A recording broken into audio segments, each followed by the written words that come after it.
నమస్కారం నాయన. మీరేంటో మీరే చెప్పండి, ఎలా ఉన్నారు? నేను బ్రహ్మాండంగా ఉన్నానయ్య. మిమ్మల్ని మీ బాణాలని మిస్ అవుతున్నాం చాలా. అవునా? మ్మ్.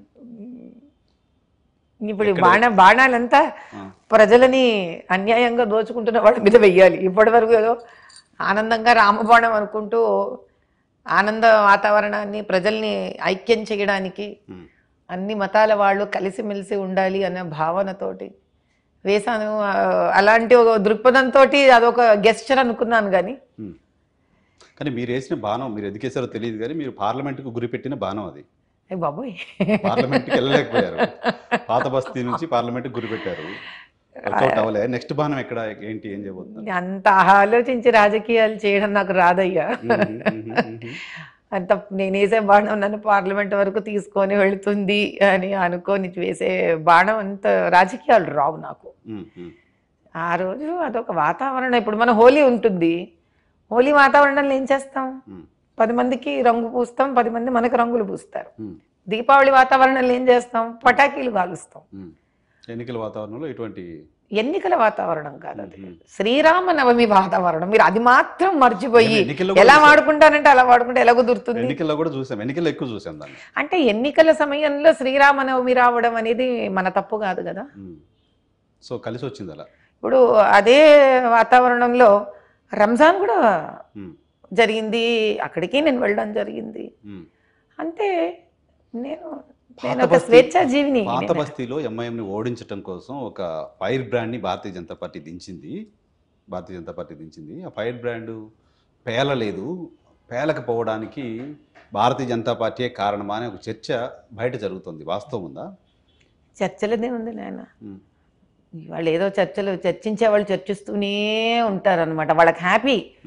ఒక పార్టీ గట్టిపడుతోంది అన్నా, ఒక పార్టీ వల్ల ఒక ఆలోచన విధానం ప్రజల్లో మారుతోందన్నా, ఓ పార్టీ వల్ల ప్రస్తుతం ఉండే ప్రభుత్వాలు ఒకటి తర్వాత ఒకటి ఏవైతే వస్తున్నాయో వాళ్ళ తప్పులు బయటపడుతున్నాయన్నా, ముందు చేసేదేముంది? నేను ప్రతిపక్షాలు ముందు చర్చలు మొదలు పెడతారు. ఇప్పుడు అందులో సోషల్ మీడియా ఒకటి వచ్చేసింది, డబ్బులు ఇచ్చి మరి ట్రోళ్లు చేయిస్తుంటారు. కాబట్టి చర్చలకు నేను పెద్ద ప్రాముఖ్యత ఇవ్వను. వాటికి నేనేదో సంజాయిషీ సమాధానం ఇవ్వాలి అని అనుకోను. వాటికి ఎంత నేను సమాధానం ఇవ్వకపోతేనే వాటికి అంత విలువ తగ్గిపోతుంది. చర్చలకి సమాధానం ఇవ్వాల్సిన అవసరం లేదు, సోషల్ మీడియాలో జరుగుతున్న ట్రోల్స్ గురించి పట్టించుకోవాల్సిన అవసరం లేదు. మీ కాన్షియస్కి మీరు ఆన్సర్ చెప్పాల్సి వస్తే భారతీయ జనతా పార్టీ అంతా నాతో ఉంది, నేను బాణం వేస్తున్న టైంలో, నేను ఫైట్ చేస్తున్న టైంలో అని అనుకుంటున్నారా? నేను అసలు పార్టీ పరంగా వేసిన బాణం కానప్పుడు అది పోటీ గురించి మాట్లాడుతున్నా, ఎలక్షన్ గురించి మాట్లాడుతున్నా. నేను ఎలక్షన్లో పార్టిసిపేట్ చేసినప్పుడు పార్టీ నాతో ఉందా లేదా అన్న భావన నాకు ఉందా లేదా అని మీరు అంటున్నారా? కాన్షియస్ అడిగితే పార్టీ అంతా మీతో ఉందా అని మీ కాన్షియస్ అడిగితే మీరు ఏం ఆన్సర్ చెప్తారు? నేను ఒకటే సమాధానం చెప్తాను, పార్టీ కలిసి ఉండడం, పార్టీ కలిసి ఉండకపోవడం అని అంత ఆలోచన కూడా తెలియదు నాకేది. పార్టీ కలిసి ఉంటే ఎలా ఉంటుంది, కలిసి ఉండకపోతే ఎలా ఉంటుంది, నాకు అనుభవం ఏమీ లేవు కదా. ఇప్పుడు వచ్చి ఉండాలిగా, అనుభవం జరిగిందిగా. ఈ రోజు కనుక నన్ను ఆ రోజు ఏమనిపించుండాలి ఈ రోజు ప్రకారం మీరు అడిగితే కనుక, ఇప్పటి వరకు చెయ్యని ధైర్యము, సాహసము నేను, పార్టీ అందరం చేశాం. మా అందరికీ కూడా ఒక విచిత్రమైన ప్రయాణం అది. అందరికీ విచిత్రమైన ప్రయాణమే అది. కాబట్టి ఇక్కడ కలిసి ఉండడం, కలిసి ఉండకపోవడం అనేది కాదు ఇక్కడ ముఖ్యమైన విషయం. మా అందరికీ ఒక్కొక్క వినూతనమైన అనుభవం కలిగింది.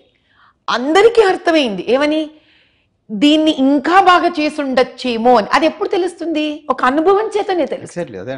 కాబట్టి ఆ రోజు సమస్య ఐకమత్యం కాదు.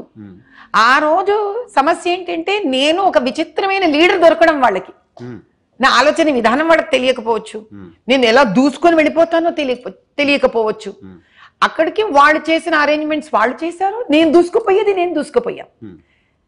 మాకు ఒకళ్ళనొకళ్ళే అర్థం చేసుకునే టైం కూడా లేకపోయింది. ఒక కొత్త ఇంట్లో పరివారంలోకి వచ్చాను నేను. ఆ పరివారంలోకి వాళ్ళకి నేను కొత్త వ్యక్తిని వచ్చాను. అదే మీరు ఈ రోజా రాబోయేది ఏదన్నా కానీ నాకు సీట్ ఇవ్వాలి అని నేను అనట్లేదు. ఎక్కడైనా ఒకవేళ ఇస్తే అదే పాత బస్తీలో, ఇప్పుడు మా వర్క్ నేచర్ వేరే ఉంటుంది, 100% వేరే ఉంటుంది. మాధవిలత పొలిటీషియన్ అయిపోయారా? పొలిటీషియన్ ఆ రోజు అవ్వలేదు, ఈ రోజు అవ్వలేదు. ఆ రోజు పొలిటీషియన్, ఈ రోజు పొలిటీషియన్. నేచర్లో ఏంటి తేడా ఉంటుంది? ఆ రోజు మీరు పరిచయాలు జరిగాయి కదా. ఇప్పుడు వాళ్ళకేంటి ఆ రోజు, ఏమోబ్బా ఈరోజు ముందుకు దూసుకెళ్ళినవాడు ముందుకు దూసుకెళ్ళాడు. ముందుకు దూసుకొని వెళ్ళలేని వ్యక్తికి ఏముండింది అంటే నేను ఎందుకు ముందుకు దూసుకు వెళ్ళాలి అనేది కాదు. వాళ్ళెప్పుడు ఇలా ఒక first of all female leader first time ఒక స్త్రీని పెట్టడం కరెక్ట్ గా టైం కి ఒకరు తీసుకొస్తున్నారు, పెట్టేస్తున్నారు మళ్ళీ అంతే కదా. వాళ్ళకు కూడా పాపము మనము పార్టీ తరపున కూడా ఆలోచించాలి. వాళ్ళకి ఇది ఒక కొత్తగా ఉండింది వాళ్ళకి, ఎవరో ఒక స్త్రీని పెట్టడం ఫస్ట్ ఆఫ్ ఆల్. ఇప్పుడు ఎలా ఉంటుందండి, పురాణా బస్తీ ఎవరికి తెలీదు, అది ఎంత భయంకరమైన స్థానం అది. గుండ్లు తగిలించుకున్న వాళ్ళు చాలా మంది ఉన్నారు, కత్తులతో పొడిపించుకున్న వాళ్ళు ఉన్నారు. అసలు ఫస్ట్ ఆఫ్ ఆల్ వాళ్ళకి అర్థం అవ్వాలి కదా, స్త్రీని పెట్టడం ఏంటి రోబు అనేదే ఒక పెద్ద ఆశ్చర్యమైన విషయం.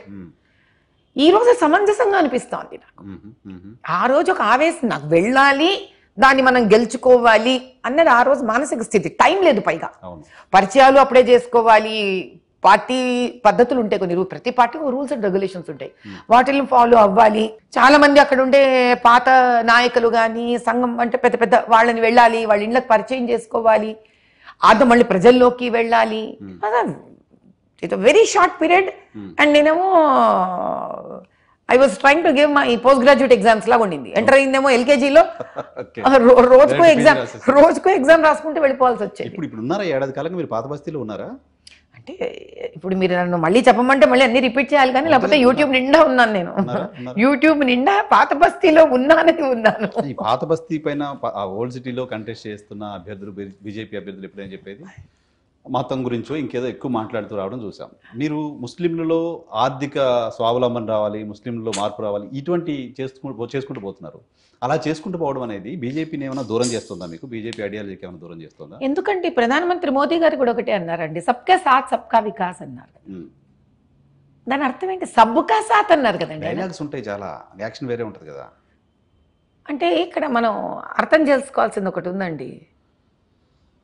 ఈ రోజుకి కూడా తెలంగాణనే కాదు, యావత్ భారతదేశంలో ముస్లింలు, హిందువులు చేయక్కర్లే పని, ముస్లింలు అందరూ కనుక ఆయన ప్రతి యోజనను, ప్రతి స్కీమ్ని పొందిన వాళ్ళల్లో వాళ్ళ సంఖ్య ఎంత ఉంది అని చూసుకోవాలి వాళ్ళు. ఎందుకంటే నిస్వార్థంగా, నిర్మలంగా, స్ట్రెయిట్ ఫార్వర్డ్గా ఆయన ఓపెన్ చేసిన ప్రతి స్కీమ్, అది మీరు ఉజ్వల యోజన అవనివ్వండి, ప్రధానమంత్రి ఆవాస్ యోజన అవనివ్వండి, దాని తర్వాత ముద్రా లోన్స్ అవనివ్వండి, విశ్వకర్మ లోన్స్ అవనివ్వండి, ఆ పుణ్యాత్ముడు నిజంగా ఎన్ని డిక్లేర్ చేశారో అందరికీ సరే